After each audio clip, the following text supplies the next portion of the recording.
5ನೆಯ ದಿನಕ್ಕೆ ತಮಗೆಲ್ಲ ಸ್ವಾಗತ. ನಿನ್ನೆ ಸರ್ವೋಪನಿಷದೋ ಗಾವೋ ಅಂತ ನಿಲ್ಸಿದ್ದೆ ಅಲ್ವಾ? ಇದರರ್ಥ ಏನು ಅಂದರೆ ನಮ್ಮ ವೈದಿಕ ಸಿದ್ಧಾಂತ ಉಪನಿಷದ್ ವಾಗ್ಮಯಗಳಲ್ಲಿ ಆತ್ಮವಿಚಾರಣೆ, ಮೋಕ್ಷಶಾಸ್ತ್ರಗಳು ಇದನ್ನೆಲ್ಲ ಹಸುವನ್ನಾಗಿ ಮಾಡಿದರು. ಆದರೆ ಆ ಹಸುವಿನಿಂದ ಈಗ ಹಾಲನ್ನು ಹಿಂಡಬೇಕು. ಅದಕ್ಕೆ ಅರ್ಜುನನನ್ನು ನಿಮಿತ್ತನನ್ನಾಗಿ ಅಂದರೆ ಪಾರ್ಥೋವತ್ಸಹ ಕರೆದುಕೊಂಡು ಹೋಗಿ ಈ ಉಪನಿಷತ್ ಸಾರಭೂತವಾಗಿರುವ ವಿದ್ಯೆಯನ್ನು ಶ್ರೀಕೃಷ್ಣ ಪರಮಾತ್ಮ ಎಷ್ಟು ಹಾಲನ್ನು ಕರೆದುಕೊಂಡನೋ ಈ ಲೋಕಕ್ಕೆ ಕೊಟ್ಟನು. ದುಗ್ಧಂ ಗೀತಾಮೃತಂ ಮಹತ್, ಜ್ಞಾನವನ್ನು ಹಿಂಡಿ ನಮಗೆಲ್ಲ ಕೊಟ್ಟನು. ಇಲ್ಲಿ ಕರುವಿನ ಉದಾಹರಣೆಗೆ ಅರ್ಜುನನನ್ನು ನೋಡಬಹುದು. ಅರ್ಜುನ ಎಷ್ಟು ಹಾಲನ್ನು ಕುಡಿದನೋ ಅದು ಬೇಡ, ಆದರೆ ನಾವು ಎಷ್ಟು ಕುಡಿಯುತ್ತೇವೆ ಎಂಬುದು ಮುಖ್ಯ ಇಲ್ಲಿ.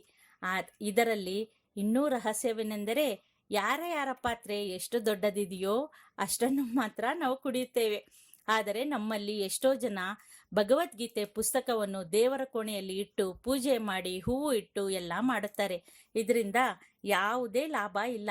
ಇನ್ನು ಕೆಲವರು ಈ ಶ್ಲೋಕ ಓದಿದ್ರೆ ವ್ಯಾಪಾರ ಆಗುತ್ತೆ, ಈ ಶ್ಲೋಕ ಓದಿದ್ರೆ ಮದುವೆ ಆಗುತ್ತೆ, ಈ ಶ್ಲೋಕ ಓದಿದ್ರೆ ಮಕ್ಕಳಾಗುತ್ತೆ ಎಂದೆಲ್ಲ ಭಾವಿಸುತ್ತಾರೆ.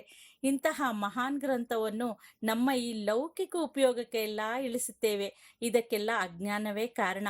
ಅಜ್ಞಾನ ಇದ್ದವರು ತಾವು ಎಲ್ಲಿದ್ದರೂ ಹೇಗಿದ್ದರೂ ಸುಖವಾಗಿರುವುದಿಲ್ಲ. ಚಿಕ್ಕವರಿದ್ದಾಗ ದೊಡ್ಡವರಾಗಬೇಕೆಂಬ ಆಸೆ, ದೊಡ್ಡವರಾದ ಮೇಲೆ ಜವಾಬ್ದಾರಿಯಿಂದ ತಪ್ಪಿಸಿಕೊಳ್ಳುವ ಆಸೆ, ಜವಾಬ್ದಾರಿಯಿಂದ ಹೊರಬಂದ ಮೇಲೆ ಜೀವನವೇ ಬೇಸರ, ಮೊದಲೇ ಚೆನ್ನಾಗಿತ್ತು ಎಂಬ ಕೊರಗು. ಅದಕ್ಕೆ ಉಪಸ್ಥಿತಿಯನ್ನು ಅಂದರೆ ನಾವಿರೋ ಈ ಸ್ಥಿತಿ ಯಾವಾಗಲೂ ಆನಂದದಿಂದ ಅನುಭವಿಸಬೇಕು. ನೀವು ಶಿಶುವಾಗಿ ಈ ಭೂಮಿಗೆ ಬಂದಿರಿ. ಎಷ್ಟೆಷ್ಟೋ ಕಷ್ಟಗಳನ್ನು, ಸುಖಗಳನ್ನು, ಆನಂದವನ್ನು, ಕೋಪ, ದ್ವೇಷ, ರಾಗ, ದಯೆ ಹೀಗೆ ಏನೇನೋ ಅನುಭವಿಸಿದ್ರಿ. ಆದರೆ ನಿಮ್ಮನ್ನು ನೀವು ನೋಡಿಕೊಳ್ಳಲು ಎಂದಾದರೂ ಪ್ರಯತ್ನ ಪಟ್ಟಿದ್ದೀರಾ? ಈ ಪ್ರಶ್ನೆಯನ್ನು ಹಾಕಿಕೊಂಡರೆ ಪ್ರತಿಯೊಬ್ಬ ಜೀವಿಗೂ ತನ್ನ ಜೀವನ ಪ್ರಶ್ನೆಯಾಗಿಯೇ ಉಳಿಯುತ್ತೆ. ಯಾವ ದಿನ ಯಾವ ಕ್ಷಣ ನಾನೇಕೆ ಬಂದಿದ್ದೇನೆ, ಏನು ಮಾಡುತ್ತಿದ್ದೇನೆ, ಏಕೆ ಮಾಡುತ್ತಿದ್ದೇನೆ, ಯಾವುದೂ ಸಂಬಂಧವಿಲ್ಲದ ನನಗೆ ಹೀಗೇಕೆ ಮಾಡುತ್ತಿದ್ದೇನೆ ಅಂದರೆ ನಮಗೆಷ್ಟೆಲ್ಲ ಇದ್ದರೂ ಕಾರು, ಬಂಗಲೆ, ಎಸಿ, ಒಡವೆ, ವೈಡೂರ್ಯ, ಹೆಸರು, ಪ್ರತಿಷ್ಠೆ ಏನೆಲ್ಲ ಇದ್ದರೂ ಏನೂ ಸಂಬಂಧ ಇಲ್ಲದವನಂತೆ ಏನನ್ನು ತೆಗೆದುಕೊಳ್ಳದೆ ಹಾಗೇ ಒಂದು ದಿನ ಹೋಗಿಬಿಡುತ್ತೇವೆ. ಒಂದಲ್ಲ ಒಂದು ದಿನ ಯಾವ ವ್ಯಕ್ತಿಗೆ ಏನು ನಡೆಯುತ್ತಿದೆ, ನಾನೇಕೆ ಮಾಡುತ್ತಿದ್ದೇನೆ ಎಂಬ ಪ್ರಶ್ನೆ ಮೊದಲಾಗುವುದೋ ಅಲ್ಲೊಂದು ನಿಮ್ಮ ಆತ್ಮಜ್ಞಾನದ ಪಯಣ ಶುರುವಾಗುತ್ತೆ. ಹುಟ್ಟುವಾಗ ಅಳುತ್ತಾ ಹುಟ್ಟಿದೆ, ಆದರೆ ಕಣ್ಣಿದ್ದು ನೋಡಿದರೂ ಅಜ್ಞಾನದಂತೆ ಬದುಕಿದೆ. ಅದಕ್ಕೋಸ್ಕರವೇ ಭಗವದ್ಗೀತೆಯಲ್ಲಿ ಮೊದಲನೆಯದು ವಿಷಾದ ಯೋಗ, ನಂತರ ಕೊನೆಯಲ್ಲಿ ಆನಂದದಿಂದ ಮುಕ್ತಾಯವಾಗುವುದು ಮೋಕ್ಷ ಸನ್ಯಾಸ ಯೋಗ. ನೀವು ಒಂದು ಸಲ ನಿಮ್ಮನ್ನು ನೀವು ಹುಟ್ಟಿದಾಗಿನಿಂದ ಒಂದು ಗ್ರಾಫ್ ಹಾಕಿಕೊಂಡು ನೋಡಿ. ಒಂದು ಸಲವಾದರೂ ಸ್ವತಃ ಸಾಕಷ್ಟು ಆಗಿದ್ದೀರಿ ಎಂದು ಯೋಚಿಸಿ. ಆಗ ನಿಮ್ಮನ್ನು ನೀವೇ ಪ್ರಶ್ನಿಸಿಕೊಂಡಾಗ ಒಂದು ದೊಡ್ಡ ಪ್ರಶ್ನೆಯಾಗಿ ಉಳಿಯುತ್ತೆ.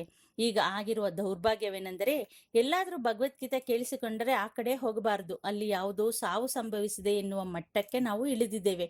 ಸತ್ತು ಹೋದವರಿಗಲ್ಲ ಇದು. ಅವನ ಜೀವಗೀತೆಯನ್ನು ಹಾಡಿ ಸತ್ತು ಹೋದ. ಆದರೆ ಈ ಭಗವದ್ಗೀತೆ ನಮಗಾಗಿ, ಬದುಕಿರುವವರಿಗಾಗಿ ಇರುವುದು. ಇದನ್ನು ಕೇಳಿ ಅರ್ಥ ಮಾಡಿಕೊಂಡು ನಮ್ಮ ಜೀವನದಲ್ಲಿ ಅಳವಡಿಸಿಕೊಳ್ಳುವುದು ಮುಖ್ಯ. ಅನೇಕ ನೇರ ಶಾಸ್ತ್ರಗಳನ್ನೆಲ್ಲ ಒಟ್ಟುಗೂಡಿಸಿ ಒಂದೇ ಮುಖವಾಗಿ ಮಾಡಿರುವಂಥ ಗೀತೆ ಇದು ಏಕೈಕ ಶಾಸ್ತ್ರ. ಇದನ್ನು ಗಂಗೆಗೂ ಹೋಲಿಸುತ್ತಾರೆ. ಏಕೆಂದರೆ ಗಂಗೆ ವಿಷ್ಣುವಿನ ಪಾದದಿಂದ ಹುಟ್ಟಿದ್ದು ಎನ್ನುತ್ತಾರೆ. ಅದರಲ್ಲಿ ಮಿಂದರೆ ಪವಿತ್ರರಾಗುತ್ತಾರೆ ಎಂದು ಹೇಳುತ್ತಾರೆ. ವೈಜ್ಞಾನಿಕವಾಗಿ ನಾವು ಇದನ್ನು ಸಾಬೀತು ಮಾಡಬೇಕೆಂದರೆ ಒಂದೊಂದು ಬೇರೆ ಬೇರೆ ಶೀರ್ಷಗಳಲ್ಲಿ ಗೋದಾವರಿ, ನರ್ಮದಾ, ಬ್ರಹ್ಮಪುತ್ರ, ಕಾವೇರಿ, ಯಮುನಾ ಹೀಗೆ ಇತರೆ ಎಲ್ಲಾ ನದಿಯ ನೀರನ್ನು ಹಾಕಿ, ಗಂಗಾ ನದಿಯ ನೀರನ್ನು ಸಹ ಒಂದು ಶೀಶೆಯಲ್ಲಿ ಹಾಕಿ, ನಂತರ ಸುಮಾರು 2-3 ತಿಂಗಳು ಬಿಟ್ಟು ತೆಗೆದು ನೋಡಿ. ಬೇರೆಲ್ಲ ಶೀಶೆಗಳ ನೀರು ಕೆಟ್ಟ ವಾಸನೆ ಬಂದು ಕೆಟ್ಟು ಹೋಗಿರುತ್ತದೆ, ಆದರೆ ಗಂಗಾ ಇರುವಂತೆಯೇ ಇರುತ್ತದೆ. ಇದಕ್ಕೆ ಸಾವಿಲ್ಲ. ಅದಕ್ಕೆ ಈಗಲೂ ಎಷ್ಟೋ ಮನೆಗಳಲ್ಲಿ ಗಂಗೆಯನ್ನು ಚಿಕ್ಕ ಪಾತ್ರೆಯಲ್ಲಿ ಹಾಕಿ ಗಟ್ಟಿಯಾಗಿ ಮುಚ್ಚಿ ಸೀಲ್ ಮಾಡಿ ಇಟ್ಟಿರುತ್ತಾರೆ. ಎಷ್ಟು ವರ್ಷಗಳಾದರೂ ಅದು ಏನೂ ಆಗುವುದಿಲ್ಲ. ಅದೇ ರೀತಿ ಈ ಭಗವದ್ಗೀತೆ ಸಹ ಪರಮ ಪವಿತ್ರವಾದದ್ದು. ಅನೇಕ ಕೋಟಿ ಬ್ರಹ್ಮಾಂಡಗಳಲ್ಲಿ ಈ ಗೀತೆ ಮಿಂಚಿದ ಗ್ರಂಥ ಇನ್ನೊಂದಿಲ್ಲ. ಆದ್ದರಿಂದ ದಯವಿಟ್ಟು ಇದನ್ನು ಕೇಳಿ ಜೀವನದಲ್ಲಿ ಅಳವಡಿಸಿಕೊಳ್ಳಿ. ಆಯ್ಕೆ ನಿಮ್ಮದು, ಮಾತು ನಮ್ಮದು. ನಮೋಸ್ತುತೆ ವ್ಯಾಸ ವಿಶಾಲ ಬುದ್ಧೇ, ಪುಲ್ಲಾರ ವಿಂದಾಯತ ಪತ್ರ ನೇತ್ರ, ಯೇನ ತ್ವಯಾ ಭಾರತ ತೈಲಪೂರ್ಣಃ ಪ್ರಜ್ವಾಲಿತೋ ಜ್ಞಾನಮಯ ಪ್ರದೀಪಃ. ಅಂದರೆ ಅವನ ಕಣ್ಣು ಹೇಗಿರುತ್ತೆ ಅಂದರೆ ಅರವಿಂದ ಪತ್ರ ನೇತ್ರ, ಅಂದರೆ ತಾವರೆ ಎಲೆ ಎಷ್ಟು ವಿಶಾಲವಾಗಿರುತ್ತೋ ಹಾಗಿರುತ್ತೆ.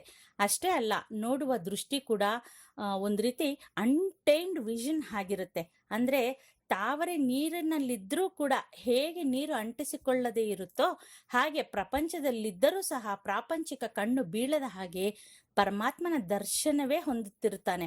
ಅಂದರೆ ಸತ್ಯವನ್ನು ದರ್ಶಿಸುತ್ತಿರುತ್ತಾನೆ. ಅಂದರೆ ಅವನು ಏನತ್ವಯ ಭಾರತ ತೈಲಪೂರ್ಣಃ, ಭಾರತ ಎನ್ನುವಂತಹ ಜ್ಯೋತಿಯನ್ನು ಬೆಳಗಿಸುತ್ತಾನೆ. ಅಂದರೆ ನೆನ್ಪಿಟ್ಟುಕೊಳ್ಳಿ, ಗೀತೆ ಎನ್ನುವ ಜ್ಯೋತಿ ಬೆಳಗಬೇಕಾದರೆ ಭಾರತ ಎನ್ನುವ ತೈಲ ಬೇಕಾಗುತ್ತೆ. ಪ್ರಜ್ವಾಲಿತೋ ಜ್ಞಾನಮಯ ಪ್ರದೀಪ. ಭಾರತ ಎನ್ನುವಂತಹ ಎಣ್ಣೆಯನ್ನು ಪ್ರಮಿದೆಯಲ್ಲಿ ಅಂದರೆ ಒಂದು ಹಣತೆಯಲ್ಲಿ ದೀವಿಗೆಯಲ್ಲಿ ಹಾಕಿ ವ್ಯಾಸ ಮಹರ್ಷಿ ಅರವಿಂದ ಪತ್ರ ನೇತ್ರದಿಂದ ಭಾರತವನ್ನು ವೀಕ್ಷಿಸಿದನು. ಅದಕ್ಕೆ ಪರಿಪೂರ್ಣಾನಂದ ಸ್ವಾಮಿಯರು ಏನೆಂದುಕೊಳ್ಳುತ್ತಾರೆಂದರೆ, ಯಾವುದೇ ಪಟದಲ್ಲಿ ಕೃಷ್ಣ ಅರ್ಜುನನಿಗೆ ಗೀತೆಯನ್ನು ಬೋಧಿಸುವ ಚಿತ್ರ ಇರುತ್ತಲ್ಲ, ಅದರಲ್ಲಿ ವ್ಯಾಸ ಮಹರ್ಷಿಯು ಇದ್ರೆ ತುಂಬಾ ಚೆನ್ನಾಗಿರುತ್ತೆ ಅಂತ ಹೇಳ್ತಾರೆ. ಏಕೆಂದರೆ ವ್ಯಾಸರಿಲ್ಲದಿದ್ದರೆ ಈ ದಿನ ಭಗವದ್ಗೀತೆಯೇ ಇಲ್ಲ. ಅದಕ್ಕೆ ಹೇಳುತ್ತಾರೆ ವ್ಯಾಸೋ ನಾರಾಯಣ ಹರಿ. ಇಲ್ಲಿ 3 ಜನರು ಇದ್ದಾರೆ. ಪರಮಾತ್ಮ ಎಂದರೆ ಕೃಷ್ಣ, ಶ್ರೋತೃ ಎಂದರೆ ಅರ್ಜುನ, ಗುರು ಎಂದರೆ ವ್ಯಾಸ. ಅಂದರೆ ಇಲ್ಲಿ ಕೃಷ್ಣ ಪರಮಾತ್ಮ ಭಗವಂತನಾದರೂ ಅವನು ಹೇಳಿದ್ದನ್ನು ಕೇಳಿಸಿಕೊಂಡು ಬರೆದು ನಮಗೆಲ್ಲ ತಿಳಿಸಿದ್ದಾರೆ. ಅಂದರೆ ಇಲ್ಲಿ ಗುರುವು ಭಗವಂತನ ಸಮನಾಗುತ್ತಾನೆ. ಗುರುವೇ ದೇವರು, ದೇವರೇ ಗುರುವು. ಅದಕ್ಕೆ ಶಂಕರರು ಒಂದು ಕಡೆ ಹೇಳುತ್ತಾರೆ, ಒಂದು ಸ್ಥಾಯಿಯಲ್ಲಿ ಸಾಧಕನು ಗುರುವನ್ನು ಆಶ್ರಯಿಸಿ ಸಾಧನೆ ಮಾಡುತ್ತಾ ಸಿದ್ಧಿಸಿಕೊಂಡು ಒಂದು ಸ್ಥಿತಿಯನ್ನು ಹೊಂದಿದ ನಂತರ ಆ ಸ್ಥಿತಿಯಲ್ಲಿ ಗುರುವು ಎನ್ನುವರು ಇರುವುದೇ ಇಲ್ಲ, ಶಿಷ್ಯ ಎನ್ನುವರು ಇರುವುದಿಲ್ಲ, ಯಾರೂ ಇರುವುದಿಲ್ಲ. ಇಲ್ಲಿ ಉಳಿದಿರುವುದು ತತ್ವ ಒಂದೇ. ಆ ತತ್ವವೇ ಶಿವಗುರು ಶಿಷ್ಯ ಎಲ್ಲವೂ ಆಗಿರುತ್ತದೆ. ಇದಕ್ಕೆ ಒಂದು ಉದಾಹರಣೆ ಎಂದರೆ 3 ಹಣತೆ ತೆಗೆದುಕೊಂಡು ಒಂದಕ್ಕೆ ದೀಪ ಹತ್ತಿಸುತ್ತೇವೆ. ಇನ್ನೊಂದನ್ನು ಅಂಟಿಸಲು ಬೆಂಕಿ ಕಡ್ಡಿ ಇಲ್ಲದಾಗ ಒಂದನೆಯ ಹಣತೆಯ ದೀಪದಿಂದ ಇನ್ನೊಂದನ್ನು ಅಂಟಿಸುತ್ತೇವೆ. 2ನೇಯದಿಂದ 3ನೇಯದು, ಈ 3 ಹಣತೆಗಳು ಒಟ್ಟಾಗಿ ಇಟ್ಟಾಗ ಒಂದೇ ದೀಪವಾಗಿ ಉರಿಯುತ್ತದೆ. ಅಲ್ಲಿ ಯಾವ ಭೇದವೂ ಇರುವುದಿಲ್ಲ. ಹಣತೆ ಬೇರೆ ಬೇರೆ ಆಗಿರಬಹುದು, ಆದರೆ ಜ್ಯೋತಿ ಒಂದೇ. ಹಾಗೆ ಪರಮಾತ್ಮ, ಗುರು ಹಾಗೂ ಶಿಷ್ಯ ಎಲ್ಲವೂ ಒಂದೇ ಸ್ಥಿತಿಯಾಗುತ್ತಾನೆ. ಹಾಗೆ ಒಂದೇ ಸ್ಥಿತಿಯಲ್ಲಿರುವಂತಹ ಪರಮಾತ್ಮನಾದ ಕೃಷ್ಣನು, ಗುರುವಾದಂತಹ ವ್ಯಾಸನು, ಶ್ರೋತೃನಾದಂತಹ ಅರ್ಜುನನ ಈ 3 ಸ್ಥಿತಿಯು ಒಂದೇ ಆದಾಗ ಒಬ್ಬ ಸಾಧಕ ಈ ಭಗವದ್ಗೀತೆಯನ್ನು ಪ್ರಾರಂಭ ಮಾಡುವಾಗ ಹೇಗೆ ಇರುತ್ತೋ ನೋಡೋಣ. ನಾಳೆಯಿಂದ 1ನೇ ಅಧ್ಯಾಯ ಅಂದರೆ ಅರ್ಜುನ ವಿಷಾದ ಯೋಗ ಶುರುವಾಗುತ್ತೆ. ಶುರುವಾಗಿದ್ದು ಸ್ಟಾರ್ಟಿಂಗಲ್ಲಿ ಬರೀ ಯುದ್ಧ ಹಾಗೇ ಇರುತ್ತೆ. ಆಮೇಲೆ ಬರ್ತಾ ವಿಷಯ ತುಂಬ ಗಂಭೀರವಾಗುತ್ತೆ. ನಮ್ಮಲ್ಲಿ ನಾವು ಪಯಣ ಮಾಡೋದು ಹೇಗೆ, ಹೋಗೋದು ಹೇಗೆ, ಹೋಗ್ತಾ ಇರ್ತೀವಿ ನಾವು. ಒಂದೊಂದು ಶ್ಲೋಕ ಆದಾಗಲೂ, ಒಂದೊಂದು ಅಧ್ಯಾಯ ಆದಾಗಲೂ ತುಂಬ ಚೆನ್ನಾಗಿರುತ್ತೆ ಇದು ಭಗವದ್ಗೀತೆ. ನಾಳೆಯಿಂದ ಮೊದಲನೇ ಅಧ್ಯಾಯ ಪ್ರಾರಂಭ ಆಗುತ್ತೆ. ನಮಸ್ಕಾರ. ಹರಿ ಓಂ.